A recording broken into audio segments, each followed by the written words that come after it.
Welcome everyone to New Jersey Institute of Technology, which everyone here knows as NJIT. This incredible public polytechnic university was founded as the Newark Technical School way back in 1881 to ensure that New Jersey's industries always had the most highly skilled workforce.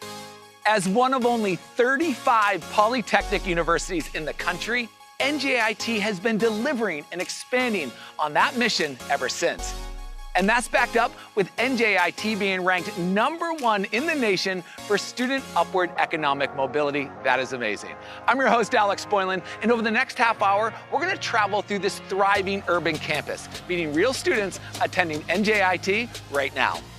We'll hear stories about what it's like to put in the hard work that is required to earn a STEM degree, and a few about how you still get a chance to play hard.